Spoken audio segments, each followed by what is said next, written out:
The Michigan legislature has passed paid sick time reforms late last night. The vote took place late Thursday night, just after 10:40 p.m., as lawmakers from both parties aim to finalize the legislation before midnight. The key piece of legislation, House Bill 4002, includes amendments that effectively block a 2018 ballot initiative that would have taken effect today. Upper Peninsula State Representative Carl Bonack said, quote, "The forecast for UP restaurants and small businesses is looking a whole lot sunnier.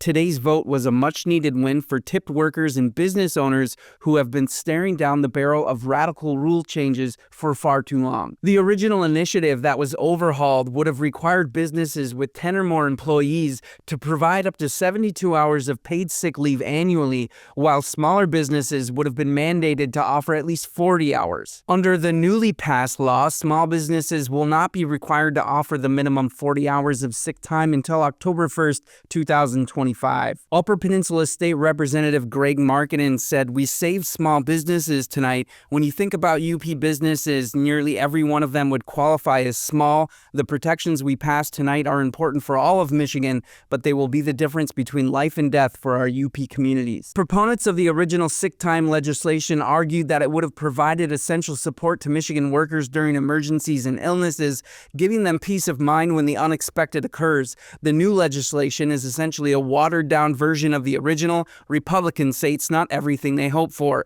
with UP legislator Dave Preston saying, "This solution is far from perfect, but it's the best deal we could get from Senate Democrats and the governor. Without this deal, the mandates imposed by the Supreme Court ruling would have obliterated UP businesses and restaurants, anything that's bad for the Lower Peninsula, and these mandates would have been a lot worse than bad, is apocalyptic for us." Restaurant owners have expressed concerns that these changes could lead to job losses and increased prices for consumers. Meanwhile, labor groups continue to advocate for greater worker protections and higher wages. A bill to preserve Michigan's sub-minimum tipped wage and slowing down minimum wage hikes was passed earlier this week. Both bills will now head to Governor Gretchen Whitmer's desk for approval. With Republicans controlling the House and ongoing discussions with Governor Whitmer, the debate over worker protections is far from over as these reforms prepare to reshape the working landscape in the Upper Peninsula. All eyes will be on the governor's response. For my UP News, I'm Andrew Lawrencer.